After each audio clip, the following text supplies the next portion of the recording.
it is so great to be here with a good friend, a man with so many talents. I'm bound to forget a few. He is a seaweed diver, a private dancer, a unlicensed auctioneer, underwater welder, danger, actor, comic, writer, producer, gadfly, the beautiful and brilliant Dave Koechner. Yay! Nice to see you, Mr. Gadfly. God bless you. Has it been 10 years? Yes, I'm 25, but always I like to say 10. Was it 25? I fucking don't know. When we did the thing at Largo. Oh, the reading of your pilot or script. Damn. Spacecraft thing. Oh. That was, we actually, we mean that we did the sketch. Did we read it too? No, we just read it like a stage reading. Oh God, man. Okay. God, I guess it must have been at least 10 years ago. But Dave, you wrote a spaceship play? Dave was in an Exposition 7, which was a short that I made, and it was based on the movie Sphere with Sharon Stone and Dustin Hoffman and Samuel L. Jackson, and it had so much backstory that I wrote this thing called Exposition 7, because I swear to God, like, they were looking at each other in a scene and their eyes were like just fluttering. Their lids all were fluttering. backstory? Yeah, it was so much backstory. That's poor writing. Yeah, it was a lot. Wait, is that where y'all met? Not at Largo. I'd like to say we met shooting whatever that movie was. Yeah, Anchorman? No. What was the one you just referenced? Oh, Exposition 7? Yeah, that's what. But also Cat Demon 2? No, whatever movie they were in. Wait, what the fuck is that? I'm always, when I meet a friend who is brilliant like Dave, I just abuse their talent and put them in whatever I write. Mm-hmm. And whatever I write usually doesn't go anywhere, but I at least shoot it. Sure. And so Dave is still like joyful. the star of it's still so joyful. many things. Yeah. Dave, do you remember first of all, I should say, because you're amazing. You've been on the Goldbergs and an Anchorman. I wanted to know whatever happened to Steve Carell and Will Ferrell. I think they moved to the Midwest. Okay. They don't tell people, and they've got several plots of land. Okay. And, well, I shouldn't say this. Okay, I'll just do it. I think the Chinese are buying up enormous amounts of property in the U.S. Okay. But they need, U.S. citizens as the front. Oh, I see. I see. So that's a joke, folks. I don't think you should say, yeah. Well, no. Listen, everybody needs mineral rights. Yeah.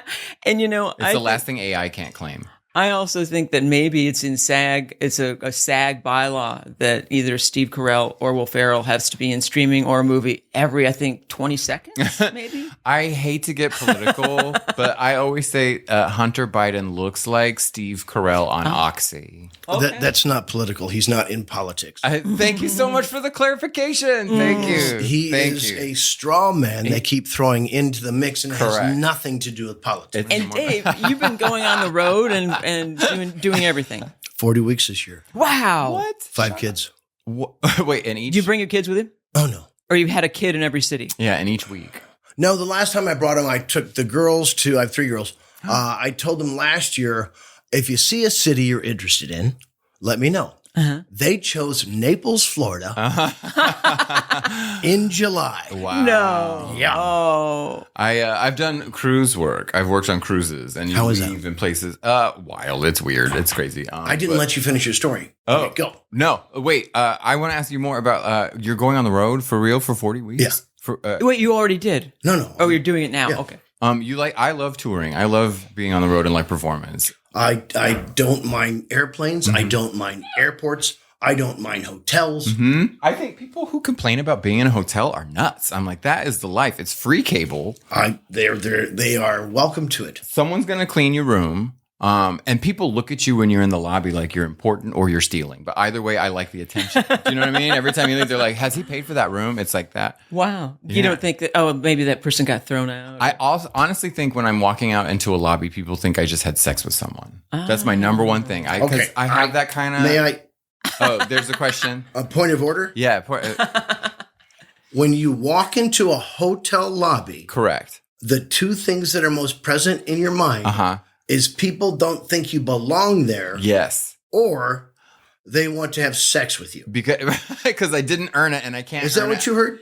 I think so. Yeah. See, here's the problem with my narcissism is I think that I'm so comprehensive 360 that I haven't sought therapy. You think you're a narcissist? I don't think I'm a narcissist, but every time I watch an interview about narcissism, I think about me. Is that Well, can I tell you, a narcissist never declares that they're? that they have anything wrong with them. Oh, really? You're not a narcissist. Well, I'm the reverse of that. okay. What's the inverse of narcissist? Just you. Oh, great. See, this is so great. This Okay. is, We don't have it have to more look often. anywhere other than ourselves for our definition. I guess because you have to, or you feel like there is a role to play somewhere in this world. For who? For my own personal, I guess, validation to be at the table. All right, point out that word. Yeah, I love that. Okay. Also, just, I guess, for proof of life. Proof or approval? I mean, I don't think at this point I'm 42, right? So if I'm already like, I don't think approval is something I think I seek other than superficial approval. Good. It doesn't cross your mind. Yeah. That's great. Have you always been so therapeutically minded? When did you start getting therapy? Probably when I was in New York. Oh, really? So Would that do it, early would that do it to you? Yeah, sure. When you're doing a television show that is not structured or there's no rules. Oh boy, I think I know what you mean because I have some leftover anxiety And you think you're invited to this party and someone's going to go, here's how this works. yeah. And that does not happen. Yeah. The very simplest thing of saying, by the way, here's how this job works. No one. Yeah. That's- We were both on Saturday Night Live. That's Correct. And that is really trial For how by long? fire. one season. I think we might need to have an anonymous group, but that's not anonymous. That's Like a great people idea. and the survivors of SNL because it lingers. It's like something that you get excited about that you're in the midst of, and then it's like, oh, this is bad. I thought, and I've talked about this before. When I was there, I thought Fred Wolf was going to stuff me in a locker. It was so just all and Adam Sandler threatened to punch me in the face. And I'm sorry? Yes, yes, Wait, Laura name drop. Have you already talked about it? a little here and there. What was your abuse? So there. Because everybody thinks SNL is going to be the gateway or the big break. Tell me what the worst part was. My contract not being renewed. Oh, okay. I had a great season. I had multiple recurring characters. You were the fop. You were fop. I had the first breakout characters that they couldn't tend to and didn't understand what they were. Oh. So the fops were, the year before, I was looking at the Chicago Tribune and there was the musical Fagin. Oh, okay. And so the guy playing Fagin must have been the tallest person in the cast. And he was standing behind everybody, but doing this. Taking focus from the back. And all I thought was, have you seen my Fagin? I'm all out of comps, but it's a delightful show. Matinees are cheaper, but I play Fagin. Anyway. Taking focus from the back. That's got to be, yeah, okay. That's what amazing. struck me. So I had that character, and then Mark McKinney said, I think I have a companion for that. Oh, okay, right. And so we did that as these fawning persons, not courtesans, as they should have been. Oh, okay. Big difference. Okay. What do courtesans want? To move up. Oh, to move up. That would have given us something to do. Oh, this is you just powdering and. Well, no, it's only right. it's just a string of jokes with no point. Oh, and no one could figure it out. The simplest thing is, let's design what these characters want. No, it was just we were thrown in to cold opens with no purpose, No concept. other than us doing. It was always fawning, but the fawning is a device to put the power people at ease. Yeah. And then move past them. got it. But I didn't realize that until I was off the show. Yeah. I realized later what should have happened was you go from place to place to place. Then the goal would have been to talk to the head writer Right. and the other writers and then the people that run the cameras. And then Lauren's assistant. And then Lauren. And then whoever was head of the network at one time, head of, was it GM? Oh, no. GE owned it, owned NBC at the time. Oh, right. That would have been the goal, Sure. right? Sure. But nobody tells you that. Well, nobody, there is no, There was no structure. And Lauren, I think he really, he got such a thrill. I think he was never happier than when people were at odds. He thought, maybe thought that brought out a performance or whatever. But, yeah, it was just, I remember going to his office and asking him a question about writing. And that. To Lauren's May I? office? Yes, please. Direct? how long did you have to wait? I just knocked on the door because I was so angry, and then he didn't have anybody to guard him. Sometimes I call him the cowardly Canadian. Oh. He had no one to, and then so he had to. Oh, okay. Well, I'll look into it.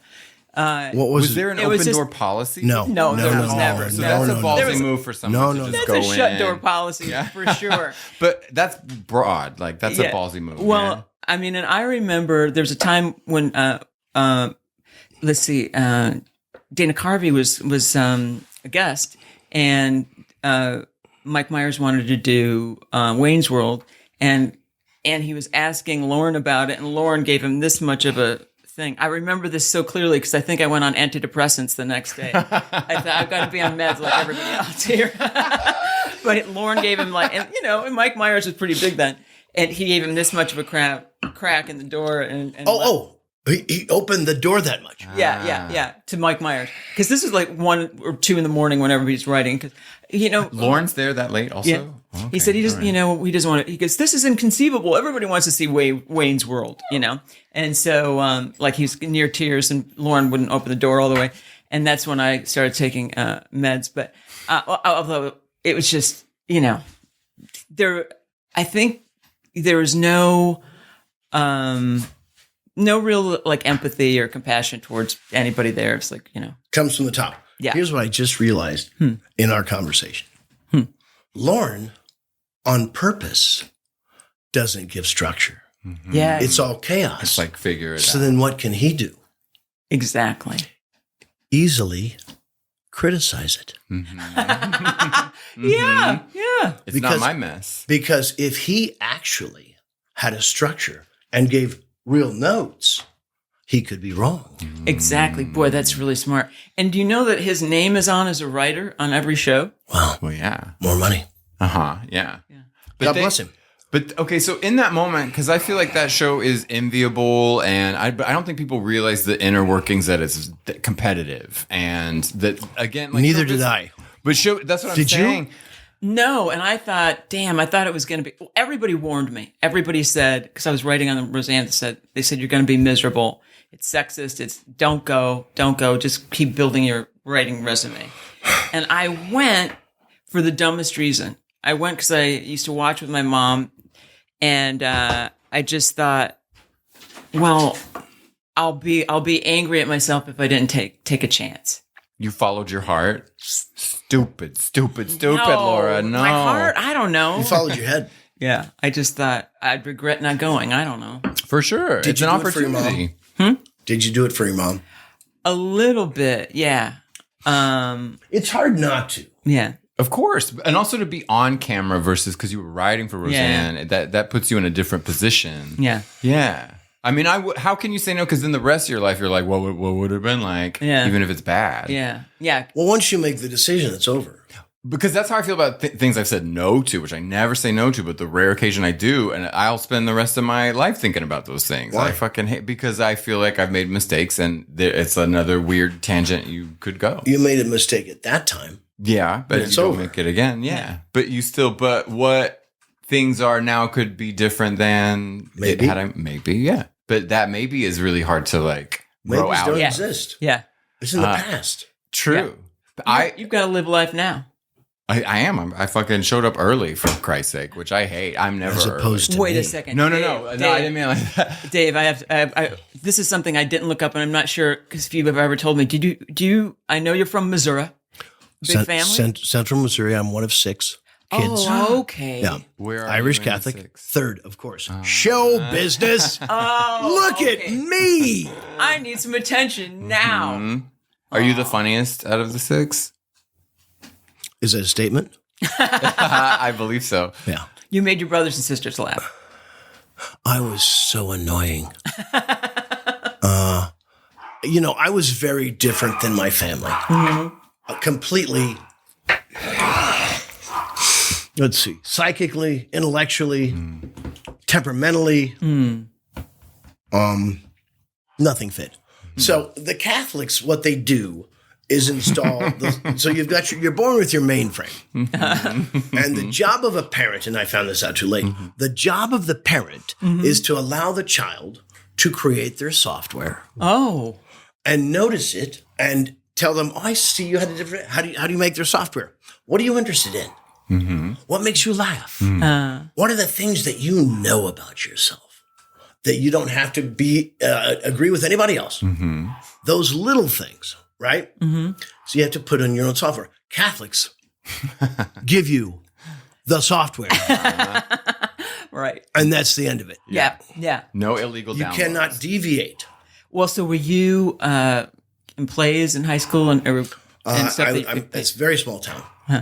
So there are one play a year in high school, and you can only be a junior to audition. Oh, okay. So I got to be in both plays, junior and senior year, Fantastic. and that's it. There's one play. One. There would be What play? speech and debate. Let's see. It's always you can't take it with you. Nope. First year was, oh, come on. Yeah, because speech and debate was the only other loophole. Our town. No, Yeah, not a famous one. Charlie's Aunt. You cannot bark. You don't I'll think of it later. And the second one, my senior year, was Barefoot in the Park. Oh, Yeah. fantastic. And you were the lead role. Of course. Amazing. I love it. That's great. I wish I could remember the play. Was that? It wasn't a popular play. I like to But think. I didn't have a big part. But every time I came on, I had one line that was, "Oh, bother." Huge laugh. No. Every time. That's amazing. Every time. Oh, bother. It's not something, That's George. great. Whatever. I like to think I of tell you- like the movies that can't or be translated to like a community theater space, like The Snows of Kilimanjaro. Yeah. They don't even know what that is. But Stagecoach. Yeah, you can't have high drama in a 60-seat theater Yeah. in Bedford, Texas. Oh, this wasn't a theater. It was This is a high school the auditorium. grade school gym. That's called a It wasn't a cafetorium? No, there's no such thing there. A grade school gym. One week, did we have 2 weekends? Probably. Probably A 2-weekend run? Yeah. Yeah.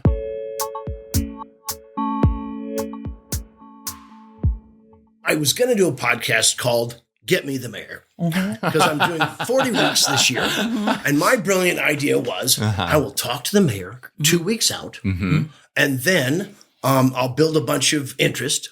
And then every TV show will tell me about this, Get Me the Mayor. Yeah. Well, it wasn't that well organized. So then I went with my production partner, and we always have to hire someone on the ground, bought a bunch of this stuff, podcast stuff, and I would spend 6 hours a day interviewing the mayor on one day, and then we would hit 1 or 2 local big businesses the other days. And I would be exhausted for my shows. And then I think we had at least 12 hours of footage. Oh, wow. What are you going to do with that? Yeah. That's not a podcast. No. And It's what the- does the mayor say? I don't know if I should tell anyone this, but well, we've been skimming off the top a little bit. Do the mayors? How many mayors did you interview? 3. And were they very similar in the content? No, really. No. First mayor's been there for 40 years. He's been elected for 40 years. Okay. Where? Batavia.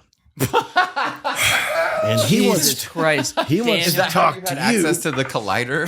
He wants to talk to you about the time John Kennedy stopped in Batavia and gave a speech. Yeah.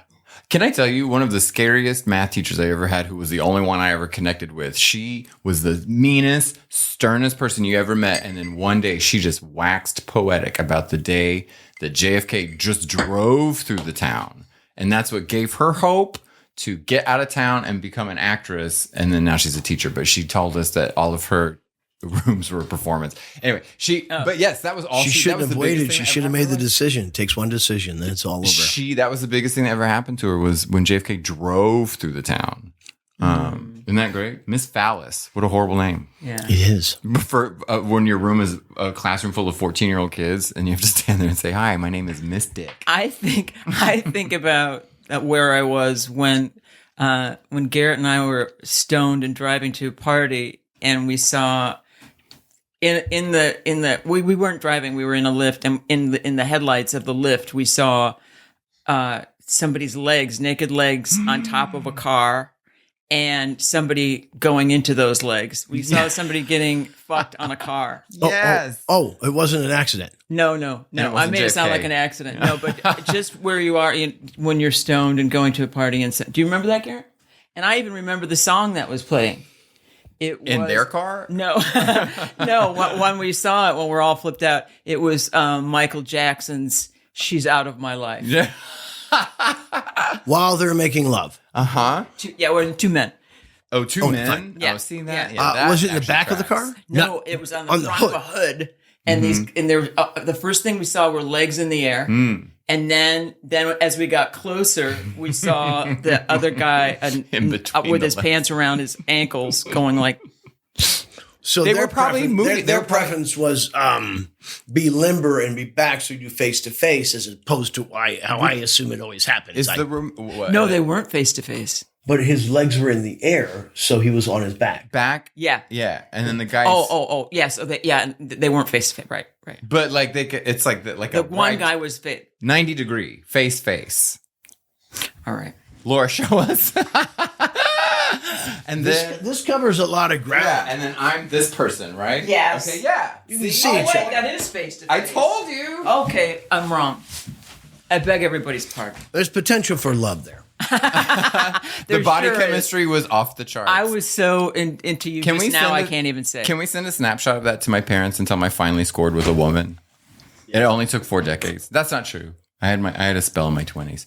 You sure did. Wait, Laura. Okay, wait a second. You Dave, let's upset talk. the dog. I know, let's Your talk about- heterosexuality is frightening. I the know. dog. Keck. So you are single. Or are we you gonna seeing go someone? back to this to tie off the thing about Okay. you don't need to define yourself. Oh, truly, I think I'm leaning into that way more than I used to about like, how do I live my day today? What do you do? Is it just good for me personally in the moment? Can I help you? Yeah. I'm into One it. book, Tell me. Is it? Oh, go ahead. the Bible. No, you lost. But they don't want me. No, it's ego is the enemy. It's called Ego is the Enemy. Yes.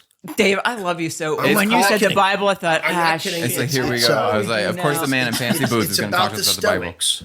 About the what? The Stoics. Okay. Marcus Aurelius Mm. and all that. They gave the wisdom that has worked for centuries. Mm-hmm. hey, here's something, Dave. Look, and we've all like kind of been through this. COVID strikes. What do you do to stay kind of centered and happy and busy? Do you write, or what do you do, or sit in your robe? Have you heard of the 5 a.m. Club? No. Yeah, it's a book, but basically that says all of it. Oh, If you've you're been reading? Get up the night before you go to bed. Mm-hmm. You write down your goals for tomorrow, the big ones, whatever, and then have a set of habits you always do at 5 a.m. Whatever works for you, right? To get your body moving, get your mind moving. At 5 a.m.? Yeah, Nothing, unless if I'm up already. you can change it because you don't have kids. Yeah. My day starts at 7. Okay. And it has for so long, hasn't it? Are you trying to make me cry? But you need the those quiet hours. Well, this intimates that we all do, because we all tend to have our the start of our day, right, with all the distractions. Static free, though.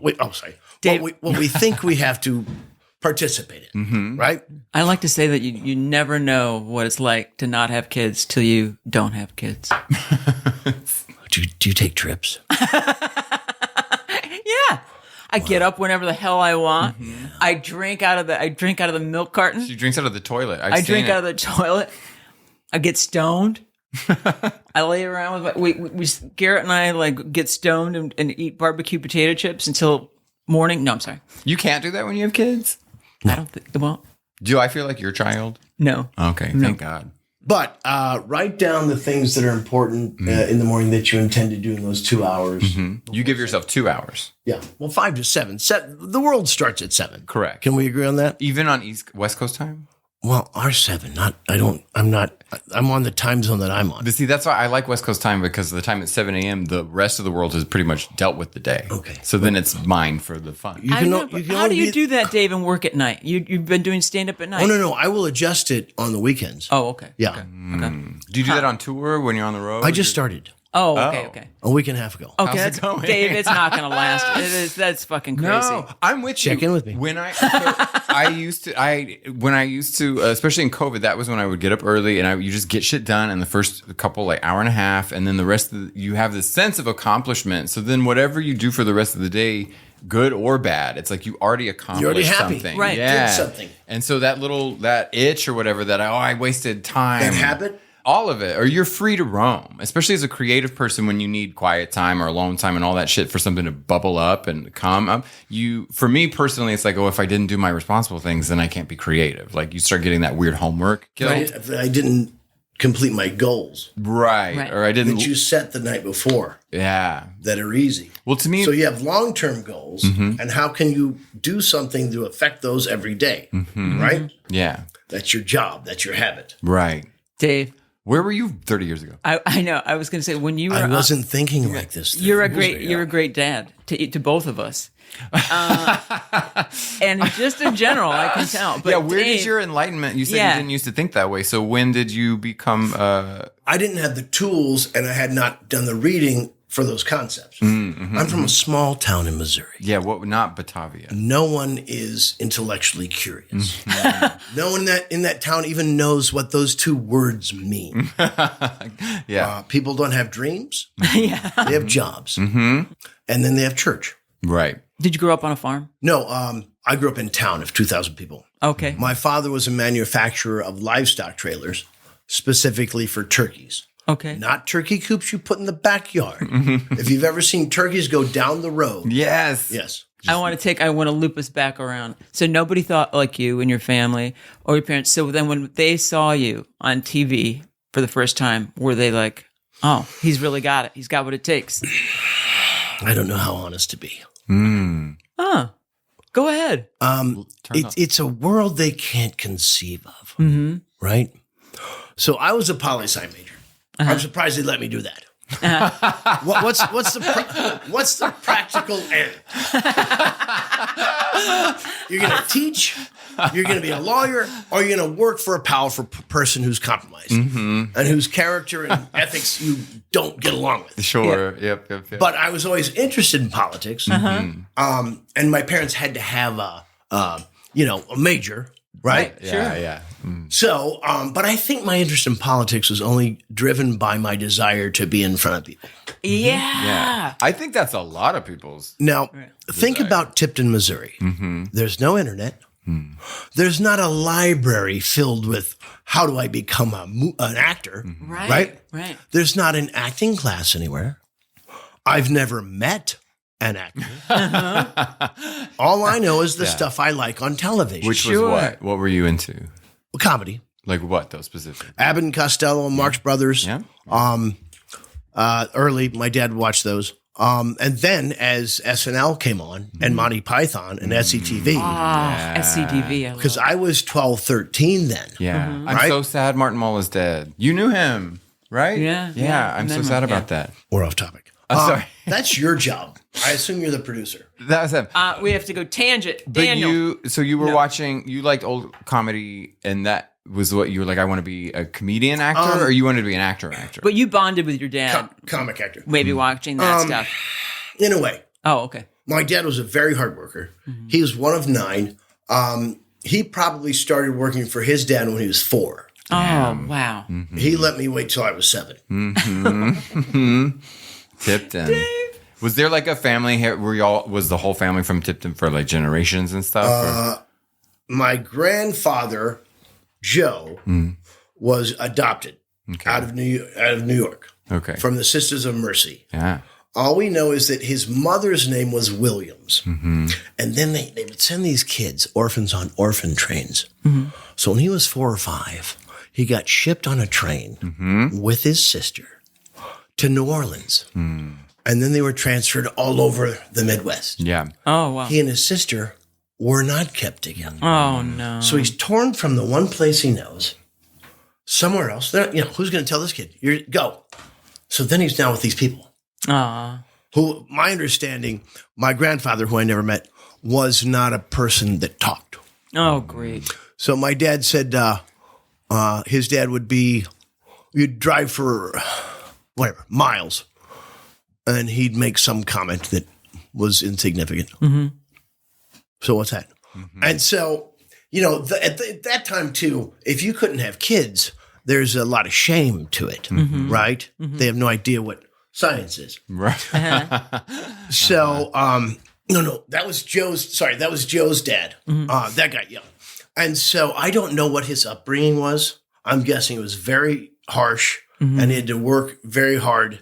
And my guess is that my great-grandfather had a terrible temper. Oh, no. Because there are stories of my grandfather chasing the kids around the house with a butcher knife. Whoa. Because he was angry about something. Yeah. Wow. So, plus this kid's torn away from the one thing he knows. Oh, it's so awful. And to this place that these people he can't assimilate with. My friend's mother in Montana was bought in a similar way, where there was a doctor who would like spirit if you didn't want your kid, they'd spirit it away, and then someone would come and buy the baby. And she's found, like, she calls her sisters or whatever, but they're not relevant, but other kids who went through the same system, because someone found literally a receipt with like names written on it. But her family background is like starts right there with like a fucking handwritten like dollar amount. And it's something like $50, it's something crazy, but people that existed. Yeah. So my father grew up on a farm, and so my great grandfather grew up on a farm, and and so they're eking out an existence, right? So they're working all the time, 7 days a week, not making a lot of money, and so this kid probably went to work right away. Yeah. My guess is there wasn't a lot of warmth or love in the house. And so now what do we have? Like, I don't know the guy. I hear stories. He was able to find a wife and then had 8, 9 kids, and they all just worked. Yeah. All it was work. Every one of them had a business. Where was he in the night? Cecil? Your father? Yeah. Where was he in the 9? He was 5. In the middle. Number 5. In the middle. Yeah. Interesting. Do you think y'all shared that kind of, like, you're from big families, you had lots of siblings, you're smack in the middle? Did he relate to you more than your other siblings, you think? No. In any way? No. No, because you were the you were the weird one. You were the He could not figure out what the fuck was wrong with me. What about your mom? Nope. She didn't get a kick out of you? My mother's an alcoholic. Okay. And she was taken from her town of 2,000 people, Plattsburgh, Missouri, brought to Tipton, where she knew no one and did not particularly get along with her in-laws. Oh, okay. Who were very vocal and complicated and not interested in anything except talking very loudly about what their opinions. Yeah. So, and I got the feeling that my grandmother did not like Margaret Ann. So she was a drinker and a smoker, why not? Yeah. 6 kids. Yeah. And she did the books for the business. Oh. And she ironed clothes. Yeah. What was her brand? Do you remember what she did? Viceroy. What was it? No, wait. The red one. Is it Pall Mall? Not Marlboro's. Was it? Oh, no. Pall Mall is red and black and white, right? And there's Viceroy. Viceroy's a menthol, though, isn't it? Oh, I have no idea. I can't remember. I can't believe you never smoked. I know. You seem like such a smoker. I know. I was even afraid to smoke a joint. I didn't smoke a joint until I was like 15. Really? Yeah. With those red nails? When I made up for it. You'd be hot. So anyway. But you're watching TV in the house, and entertainment's part of what a family pastime. Well, I was drawn to it. That interested me. But was anyone else in the family so that when you become like an actor, it's like there's no register? No. Dave, They were working. I just don't get it. They didn't say, "Oh my God, you're an anchorman. You're on No, TV." they had no desire to do that type of thing. Oh, even later on? You stay local. My brother took over my dad's business. My dad's plan was all 6 of us would take over the business. The turkey hauling business. Yes. Yeah. Wow. And he didn't want to send us to college. Now, my mother's side of the family, the Downeys, had some education. Out of my mother's side of the family, 11 children. What is 2 priests, 2 nuns in that family. Yeah.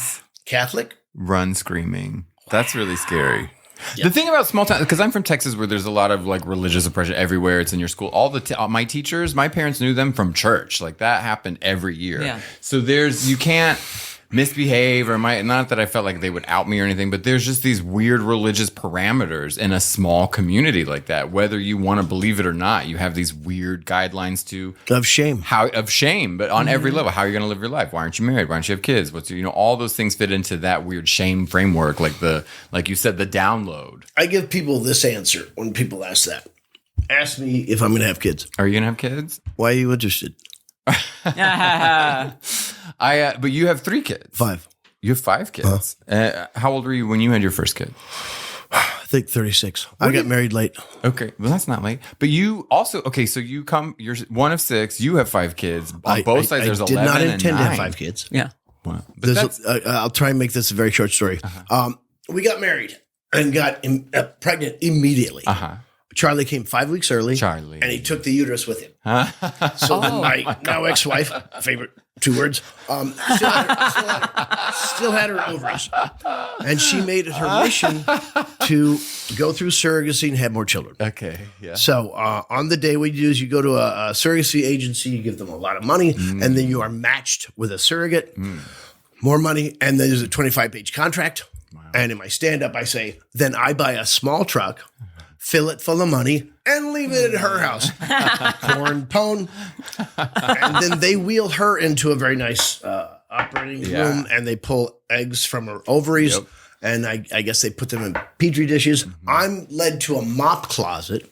And anyway, I'm not going to do all of it. But anyway, then they fertilized. We only got 11 eggs that day. Okay. Thankfully. Yeah. Because then they fertilized them. And 17 eggs. And 11 took, right? So we put the first 3 in the surrogate, they call 3-day fresh, and we got our daughter Margot. Okay. And I'm thinking, we're good. Yeah. Yeah. You got a boy and a girl. Yeah. And then they froze the other 8 embryos. They're embryos now, into 2 groups of 4. Okay. Right? I'm like, I don't care. Yeah, $350 for freezing them a year, whatever. I'll pay it. Each? No. There's not a bulk? For the 2. Oh, okay. For the 2. There's not a BOGO for that? For they're in 2, whatever, Petri dishes. And then a couple years later, she wanted to do it again. I'm not going to go into the dynamics of what was happening, blah, blah, blah. My decision was this. I'm from the Midwest. I stood up in front of 300 people and said I do. And so I said, I don't leave.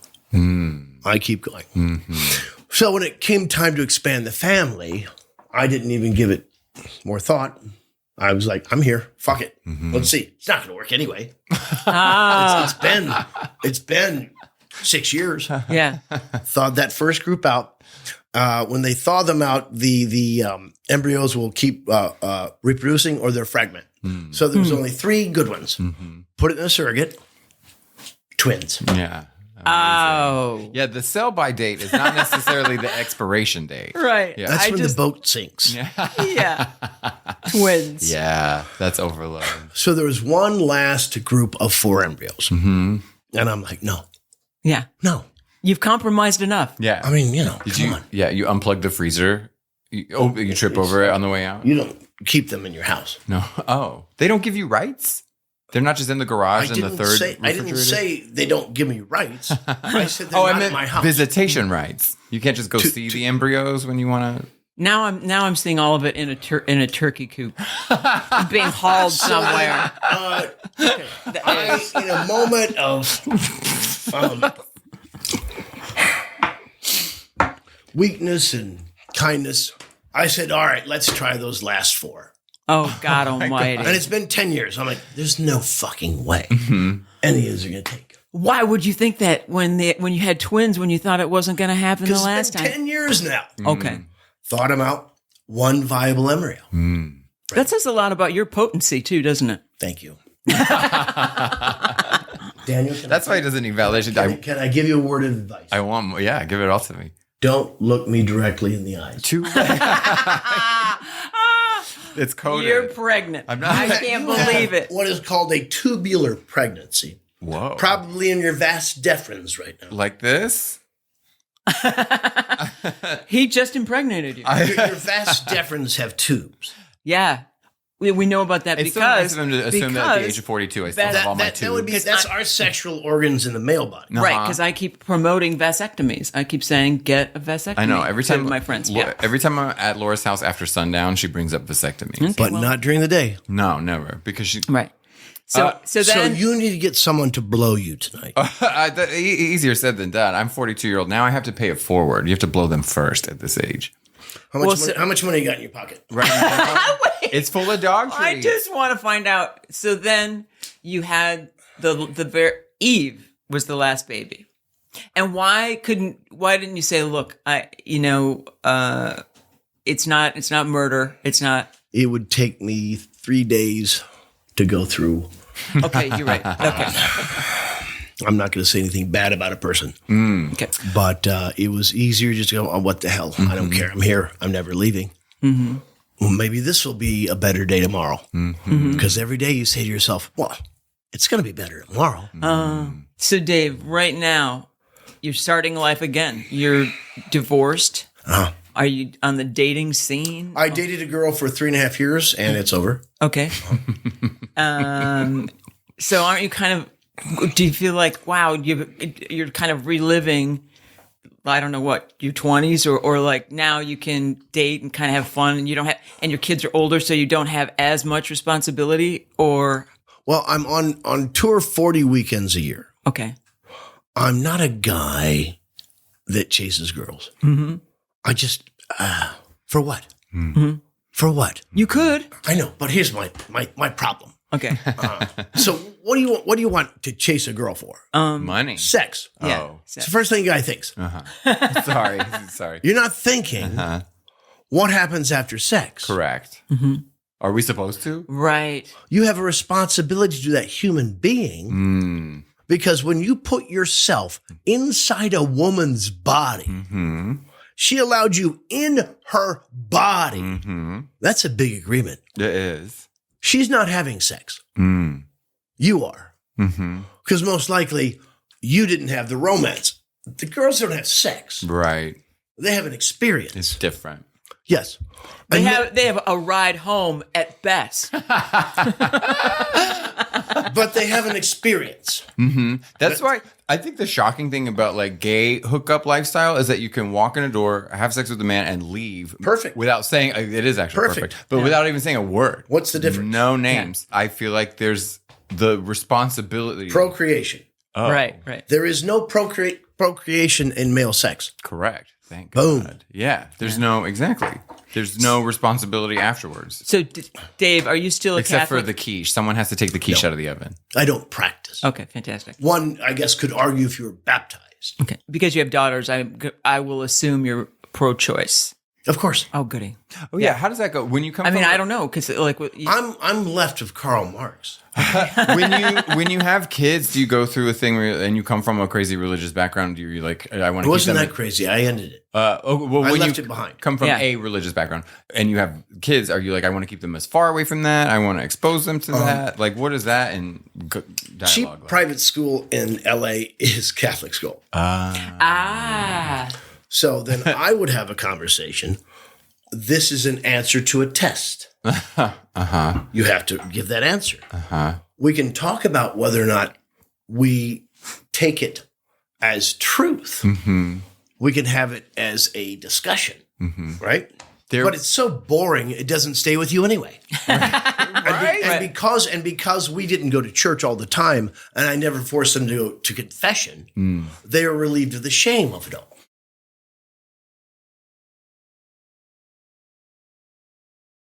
Can we talk briefly about naked?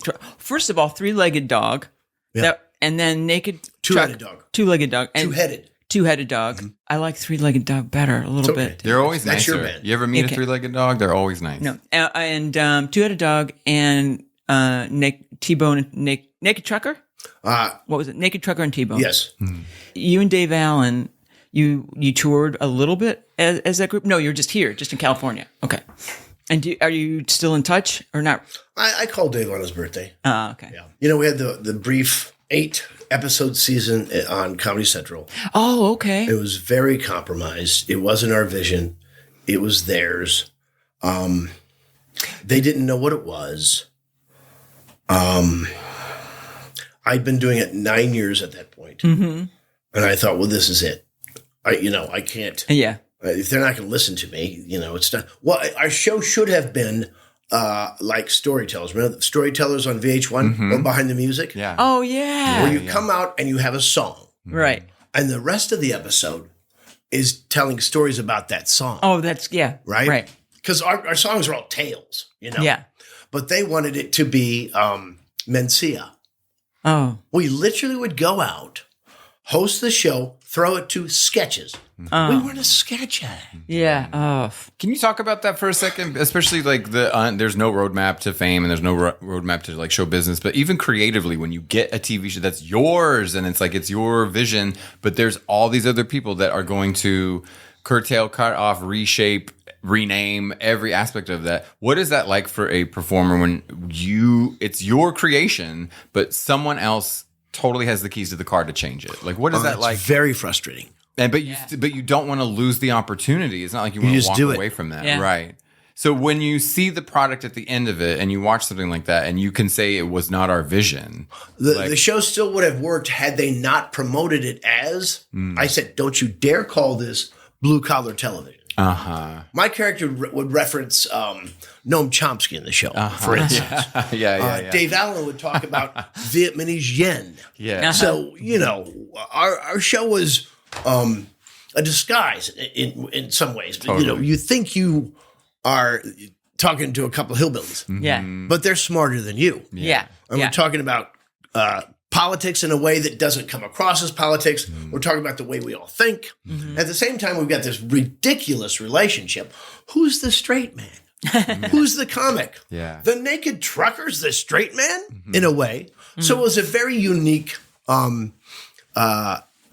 duo, right? And you said, don't put us in the same group as Jeff Foxworthy. I and the said, other- don't you dare advertise this when we roll out as blue collar comedy.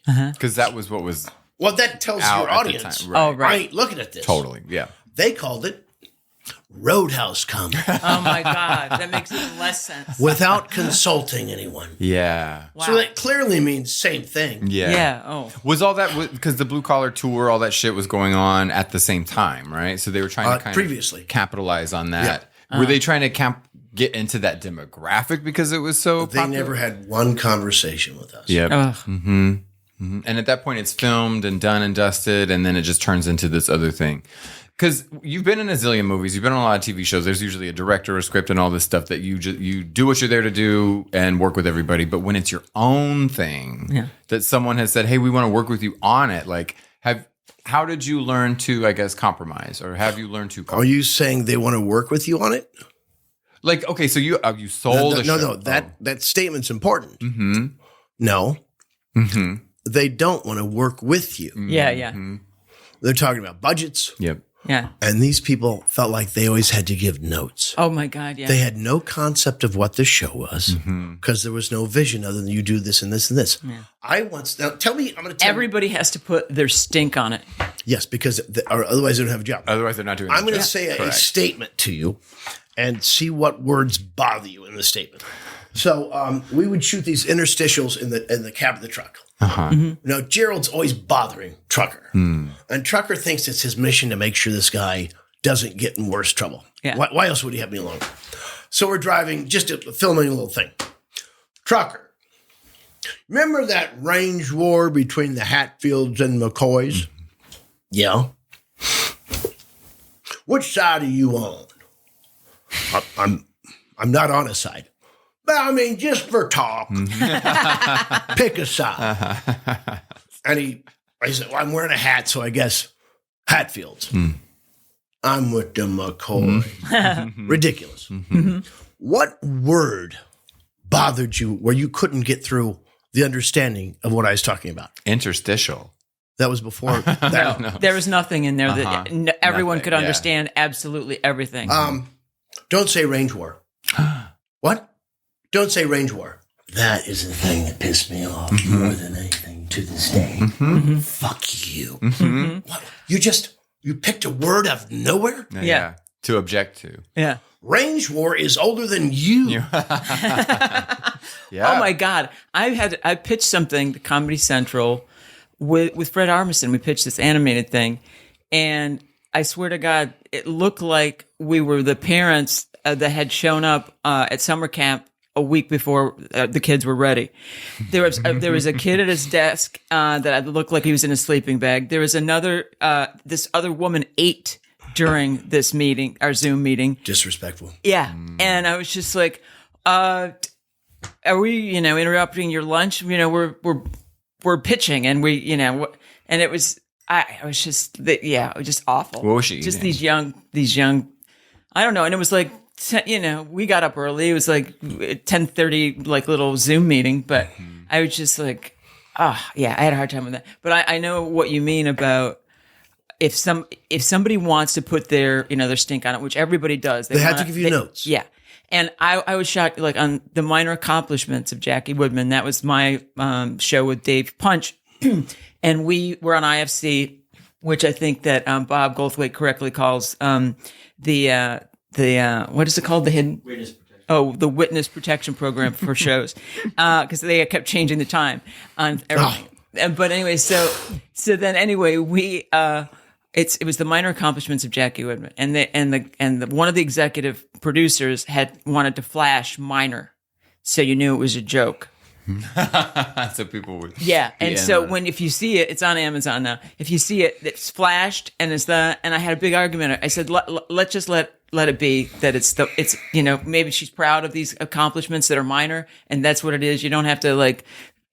And then finally, we all know the statement, minor accomplishments. Right. And so finally, I said, just in case, let's put it on a baboon's ass. And have it on set. Yeah. So how do you because you've been in the business for a really long time, how do you not get over moments like that, but how do you let that inform you, how you trust other people to work with creatively? Do you want to sell a project again? Or does it stop you from wanting to give your ideas to something like Viacom, where they can have such a hand in the outcome? Viacom's about over, by the way. What's that? Paramount and Viacom's almost over. Yeah. Oh, it's it done. is? No, they did it. Yeah, it's done. They have 40 days to accept here's the another thing. offer. And it's done. Which is strong. Isn't that huge really fast? But that's like a paradigm shift, isn't It's it? fine. Yeah, okay. they can't make the traditional money, so that whatever. Yeah. We are at a crossroads, in my opinion, in show business. Okay, Yep. so I don't have any interest in trying to seek out relationships with producers from studios. Yeah. They're going to be gone in 5 years. Yeah. They think that the actors will be gone in 5 years. Yep. Yeah. And so will they. Yeah. So we had to scale down. What can you control? Stand up. My diet. Live. Yeah. They can't take live. Where else can you do live? We're doing it right now. It's So what we can do is participate in our fucking dream. This is it. Yeah. This is all I can control. yeah. Rick Rubin's he wrote a book, I guess, and he's been doing a lot of interviews. And he says, you don't do it for the audience. You have to do it for you. Yep. Right. Not as an ego thing. Here's my thing. You like it? What's the point of making art if you're not going to share it? Yeah. No, you share it, yes. Yeah. But I'm not going to, I can't corrupt it with the thought of, will they like it? Right. Yeah. All right. Keck, where are you going to be? We need to get your dates so that Next week is St. Louis, Missouri.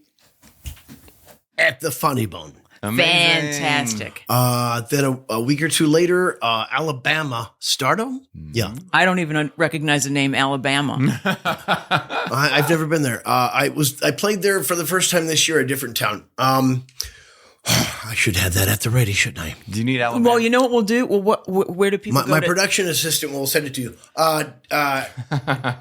Instagram, David Koechner. Yes, I realize it's a mispronunciation because I come from a town of 2,000 people that had 35 German families. How could they forget that the OE never makes the short E sound? Amazing. Well, what about, and my last name is Keitlinger. What is the GH doing? People just like fall apart if trying to spell my, because you don't pronounce the G. It's just Keitlinger. And I've also found out, I think it was supposed to be Kicht, but they used to make the G's like that. So it really is Kichtlinger, which is, of course, churchgoer. That works in Eastern Europe, yeah. And look at you. I know. Anyway, yeah, Germans. Wow. My cousin, But I'm not German. No, what are you? Irish. Irish. All the way. My grandfather was adopted by We the both said all Germans. the way. My grandfather was adopted by the Koechners. I'm not a Koechner. Last point. And then none of his cousins would accept him because he wasn't a Koechner. No. What? That's like the Hatfields and McCoys. Remember that range war between the Hatfields and McCoys? What? I'm out. Yeah. I'm out. The Range Mother Rover? Koechners. Range? Good God. Grateful. This was lovely. Grateful. No. Grateful. No. Grateful. I'm not grateful. I will say it until I believe it. I'm not grateful. I'm not grateful. I'm not grateful. I'm not grateful. I'm not grateful. I'm not grateful. My name is Captain Spaulding, the African explorer. Did someone call me Schnorrer? Hooray, hooray, hooray. I love you to You've pieces. been trying to end this show for 15 minutes. This is the best. I don't want it to end. I know. just have to go to a thing. No, we'll have to do it again on topic. Yeah. Never. I would like to do that as a challenge. On topic? Yeah, we can. Nah, we have to do something like we have to drink every time we're on topic. Okay. I don't drink. Just oh, good for you. I drink coffee. We drink coffee. Yeah, same thing. Clearly, I've had a lot of it. Okay. You're amazing. And This thank was you great. so much. Thank you so much. What a treat. I love you. I wish I treat. could see you more often. I know. Isn't she fun? I mean, you too. We can make it happen. All of you kids. What? You know, What? we We ought to. say something like, all right, once every 2 months, we'll have coffee. Okay. We can do that. We have to say it once every 2 months. We'll Once have every- coffee. I was talking to Laura. Hooray, hooray, hooray. We. Thank you. Oh my God. Thank you. Thank you. Thank You're you. the best. That was great. Garrett, how many times did I hit the fucking table?